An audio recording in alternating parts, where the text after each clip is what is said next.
Le volontariat de coopération Sud-Sud permet de soutenir la meilleure connaissance mutuelle des peuples africains, des peuples des régions sud, pour mieux développer et échanger des modèles d'expérience, des modèles d'expertise et faire en sorte qu'on puisse construire un monde meilleur et de compréhension mutuelle.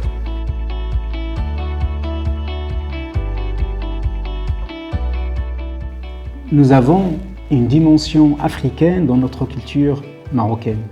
Donc on redécouvre avec cet exercice et ce travail de volontaire avec nous une dimension culturelle, une dimension, je dirais même géostratégique par rapport à la posture du Maroc. Nous rencontrons les mêmes problématiques de développement que les pays voisins et grâce aux volontaires, nous avons bénéficié d'un partage d'expériences réussies sur la thématique de la migration et développement. Les échanges d'expériences nous intéressent au plus haut point. Et il se trouve justement que le volontariat permet, surtout à la jeunesse de différents pays, d'échanger, de se connaître et donc de contribuer en fait à la réalisation de l'unité africaine.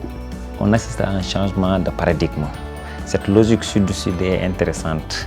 Cela permet de valoriser les ressources humaines à travers la mobilité des jeunes. Ce qu'on retient de cette expérience, c'est le fait que le volontaire en question, il a apporté une aide cruciale pour la réussite des programmes au niveau desquels il a été engagé.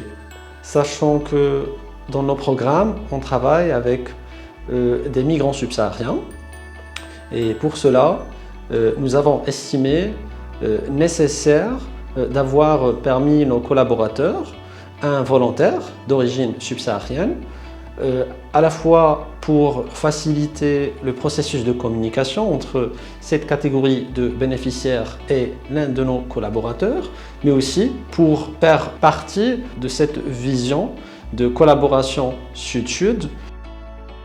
Pour moi, la plus-value dans cette mission de volontariat, c'est surtout le renforcement des liens entre les autorités de la région de Souss-Massa et les autorités de la région de San Pedro. Dans les stratégies de promotion et de développement des territoires, la coopération décentralisée est une approche qui assure un partage des expériences et des bonnes pratiques. Dans cette optique-là, le volontariat se présente comme un outil pertinent pour renforcer cette démarche partenariat-là au profit de nos territoires. Les volontaires qui ont été engagés ont contribué largement à la révision de certains documents stratégiques comme le nouveau plan d'action de la politique nationale de migration. Et là, les volontaires ont été aussi des vecteurs qui ont contribué vraiment à animer nos activités, à représenter nos structures là où nous ne sommes pas aussi représentés. Dans cette expérience, je n'aurais jamais la chance de venir au Mali. J'ai rencontré des ministres, je travaillais avec des acteurs stratégiques au niveau national et au niveau international. Ça m'a beaucoup aidé au niveau professionnel. Le volontariat de solidarité internationale est un engagement qui se mûrit dans le temps. Dans le cadre de ce projet, il y a eu un accompagnement en amont, pendant et après. Les structures d'accueil peuvent être aussi confrontées à des difficultés, du fait en plus là dans le cadre de ce projet-là, pour certaines c'était la première fois qu'elles travaillaient avec des volontaires venant d'un pays étranger. Cet accompagnement permet en effet de résoudre les difficultés. Dans le cadre du projet Action de coopération Sud-Sud en matière de migration, c'est ce que nous avons mis en pratique qui fait quand même que la majorité des missions sont allées jusqu'au bout.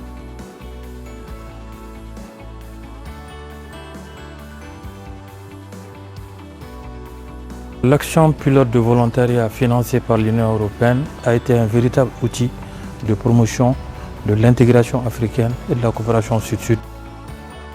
Nous avons besoin d'un cadre réglementaire ajusté et adapté pour nous permettre effectivement d'intégrer l'esprit de volontariat et pour que nous puissions aussi avoir tous les outils nécessaires pour que ce projet puisse perdurer pour le bonheur de nos populations.